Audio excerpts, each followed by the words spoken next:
பெரிய விஷயங்கள்ல நிறைய முரணா இருக்காங்க. அவங்க ஒரு கொள்கையை சொல்றாங்க. என்ன கொள்கையை சொல்றாங்கன்னா, ஜம்மு காஷ்மீர் விஷயத்துல என்ன சொல்றாங்கன்னு கேட்டா, அவங்க சொல்றது லாஜிக்காக ஏத்துக்கிற மாதிரியே இருக்கும். பெரிய விஷயமா இருக்கட்டும், எல்லாமே நிறைய விஷயத்துல டார்கெட் பண்ணி அடிச்சிட்டேன் இந்த பெரிய விஷயங்கள்ல. ஆனா இந்த என்ன மாதிரி விஷயங்கள்லாம் ஜம்மு காஷ்மீர்ல ஒரு லாக் பண்ணாங்க. என்ன லாக் பண்ணாங்கன்னா, ஜம்மு காஷ்மீர் சொல்றீங்க ஓகே தான், 25 கிலோமீட்டர் ஒரு கனெக்ட் பண்ணி சொல்றீங்க ஓகே தான், ரசூலா வந்து ஜம்மு காஷ்மீர் பண்ணிருக்காங்க ஓகே தான். அவங்க பிரயாணம் பண்றது எதெல்லாம் கேட்டா, ஒட்டகத்துல நடந்து இந்த மாதிரி ஹிஜ்ரத் பண்ணி நாடு வந்து போவாங்க. நம்ம இப்ப என்ன பண்ணிடுறோம், ஒரு திருக்கதிரிக்கு பைக்ல போயிடுறோம், ட்ரெயின்ல ஏறி நம்ம வாடிக்கு போயிடுறோம். ஒரு குறிப்பிட்ட சில 25 கிலோமீட்டர் நம்ம இப்போ வந்து நினைச்சா நம்ம அரை மணி நேரத்துல போக முடியும் பைக்ல. அப்படி இருக்கும்போது எதுக்கு சேர்த்து சொல்லுற, எதுக்கு குறைச்சு சொல்லுற அப்படின்னு கேட்கறாங்க. அப்ப இந்த கேள்வி ஒரு நியாயமான கேள்வி மாதிரி தான் தெரியுது. அவங்க நிறைய விஷயங்கள் அந்த மாதிரி குழப்படி பண்றாங்க. ஆனா இந்த மாதிரி விஷயங்களை மட்டும் இந்த ஜம்மு காஷ்மீர் விஷயத்துல என்ன சொல்றாங்கன்னா, ஒரு லாஜிக்கா ரசூலா காலத்துல பிரயாணம் பண்ணி போறாங்க. அவங்க ரொம்ப சிரமப்பட்டு சிரமத்துல நம்மளும் சிரமம், தூரமான பிரயாணமும் சிரமம் இருக்கும். 25 கிலோமீட்டருங்கிறது மட்டும் கொஞ்சம் இடிக்கிற மாதிரி இந்த மாதிரி இதா இருக்கும். அது வந்து அதோடைய நல்ல விஷயம் தான். அதாவது இந்த இந்த பிரச்சனை பாத்தீங்கன்னா இன்னைக்கே வரல, சஹாபாக்கள் காலத்திலே வந்துருச்சு. சஹாபாக்கள் காலத்திலே வந்துருச்சு. ஒருத்தர் என்ன பண்றாரு, குறைச்சி தொழுவோம் அப்படிங்கிறாரு. இன்னொருத்தர் குறைச்சி தொழுந்தாரு இல்ல, முழுசா தொழுவோம் அப்படிங்கிறாரு. ரெண்டுமே நடக்குது. ரெண்டுமே வந்து நபிகள் பெருமானார் சொல்லும் பொழுது ரெண்டையும் ரசூலா அக்செப்ட் பண்ணிட்டாங்க. அப்படியா, ஒருவர் குறைத்து தொழுதார், இவர் என்னை பின்பற்றி விட்டார். ஒருத்தர் முழுசா தொழுதாரு, அவரு நீ செஞ்சதும் ஏற்புடையதான், ரெண்டையும் ஏத்துக்கிறாங்க. ஒண்ணு. ரெண்டாவது, காலத்துக்கு சொல்லப்பட்டதுதான் இஸ்லாம். இப்ப நமக்கு சொல்லப்பட்ட இறுதியாக சொல்லப்பட்ட திருக்குரான் இருக்குது, இது இன்னைக்கு இல்ல, என்னைக்கும் உள்ளதான், அன்னைக்கு சொன்னதுதான், இன்னைக்கு சொன்னதுதான்.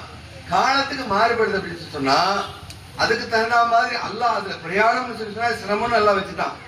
இன்னும் சொல்றதா இருந்தா, அன்னைக்கு ஒட்டகத்துல போனாங்க, ஒரு நாள் ஃபுல்லா பயணம் பண்ணாங்க, ரிலாக்ஸா போனாங்க. இன்னைக்கு அரை மணி நேரம், அதை விட டென்ஷனா நம்ம பயணம் பண்றோம். லாஜிக் படி பார்த்தா நமக்கு தான் டயம் இல்லை. விரைந்து எல்லாம் செய்யறதுக்கான உபகரணங்கள் இருக்கு. அதே முள்ளுதான், அதே 24 மணி தான் இன்னைக்கும். லாஜிக் படி பார்த்தா அவங்க விட நமக்கு தான் சிரமம் அதிகமா இருக்கு.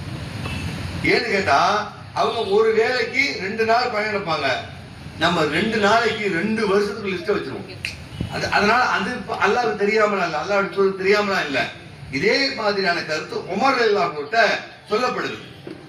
முழுசா தொழுதுக்கலாமே 2 ரக்காத் அப்படிங்கும் போது உமர் ரலியல்லாஹு ஒரு கருத்தை வைக்கிறாங்க. என்ன சொல்றாங்க, இது உமர் ரலியல்லாஹுடைய கருத்து தான். என்ன சொல்றாங்கன்னா, அல்லாஹ்வுடைய ஒரு சலுகையை தந்திருக்கிறான் என்று சொன்னால் அதை ஏற்கிறத விட எனக்கு வேற என்ன இருக்க முடியும்? முழுசா தொழுறதுனால, ஃபுல்லா தொழுறதுனால நான் அல்லாஹ் ஒன்றும் திருப்தி படுத்த முடியாது. போதுமா? நரகத்துக்கு போதுமா? முடியாது இல்ல. அல்லாஹ் ஒரு சலுகையை தந்திருக்கான்னு சொன்னா அது ஈஸின்னு சொன்னா எடுத்துட்டு போக வேண்டியதானே அப்படின்னு உமர் ரலியல்லாஹுடைய பார்வை அப்படி இருக்குது. அதனால பிரயாணத்துல எளிமையா இருக்குது. அந்த காலத்துல சொன்னாங்கன்னா, எல்லா அன்னைக்கு நபிகள் பெருமானார் 1500 வருடத்துக்கு முன்னால் சொன்னார்கள் என்று சொன்னால் கியாமத் நாள் வரைக்கும் சேர்த்து சொல்லப்பட்ட போனதுதான். அதனால அன்னைக்கு அவங்களுக்கு கஷ்டமா இருந்தது, இன்னைக்கு கஷ்டமா இருக்குன்னா காலத்துக்கு மாறுற மாதிரி ரசூலா சொல்லி இருக்கணும். அப்படி சொல்லல. அவங்க ஒரு எல்லையை, ஒரு தூரத்தை சொல்லி, இந்த தூரத்தை பிரயாணம் செய்து விட்டால் அப்படின்னு சொல்லிட்டு போயிட்டாங்க. அப்ப அதனால அதை வைத்து நாம வந்து இன்னைக்கு ரொம்ப எளிமைதான 20 கிலோமீட்டரு, அப்ப ஏன் நீங்க ஜம்மு காஷ்மீர் பண்றீங்கன்னா, சரி 14 நீங்க முழுசா தோதுங்க, அது தவறுலாம் கிடையாது. அப்ப இந்த மனசோட நான் குறைச்சு சொல்றேன்னு எனக்கு தோணுது, வேண்டாம் நம்ம சொல்ல முடியாது. ரசூலுல்லாஹ் அவங்களுக்கு மட்டுமா சொன்னாங்க? நடந்து போறதுனாலயோ அல்லது வாகனத்தை செல்றதுனாலயோ அப்படின்னு சொல்லி இருந்தா நாம இந்த காலத்துக்கு பொருந்தான்னு சொல்லலாம். நபிகள் நாயகம் சொல்லிட்டாங்க அப்படின்னு சொன்னா, அல்லாஹ் அனுமதிச்சிட்டாங்கன்னு சொன்னா அது எளிமையா இருக்குது, கஷ்டமா இருக்குது அப்படின்னு சொல்லி பிரிச்சு அந்த நம்முடைய லாஜிக்கை போய் தூக்கி வச்சோம்னா அது லாஜிக் பொருந்தாது. ஏன்னா பல நேரங்கள் லாஜிக் பார்க்க முடியாது. ஒன்றும் செய்யறோம், இப்ப ஒழு செய்யும் பொழுது நம்ம காலுரை அணிஞ்சிருக்கிறோம். காலுரை அணிஞ்சிருக்கும் போது லாஜிக் படி பார்த்தா நம்ம அலி ரலியல்லாஹு சொல்றாங்க, இஸ்லாம் மனித அறிவுக்கு அப்பாற்பட்டது என்பதனால் நம்ம கால் இருக்குல்ல, நம்ம காலுடைய பாதத்துக்கு கீழே நம்ம தடவக்கூடாது, காலுடைய மேல் பகுதியில தான் அப்படி தடவணும். சாக்ஸ கழுட தேவையில்லை. சாக்ஸ 3 நாளைக்கு என்ன செய்யலாம், கழுத்தாம அப்படியே நம்ம இருக்கலாம். எங்க தடவுவோம், நம்ம காலுடைய மேல் பகுதியில் தான் இப்படி தடவும், கீழே கிடையாது. ஆனா லாஜிக் படி பார்த்தா கீழே தான் தடவணும். சுத்தம் பண்ணணும். அப்போ என்ன செய்யறாங்க, அலியல்லாஹு சொல்றாங்க, இஸ்லாம் மனித அறிவுக்கு அப்பாற்பட்டது என்பதனால் நான் இதை கட்டுப்பட்டு இங்கே தடவுகிறேன், இல்லை என்றால் நான் என்னுடைய பாதத்தின் கீழ்ப்பகுதியில் தான் நான் தடவி இருப்பேன் அப்படின்னு சொல்றாங்க.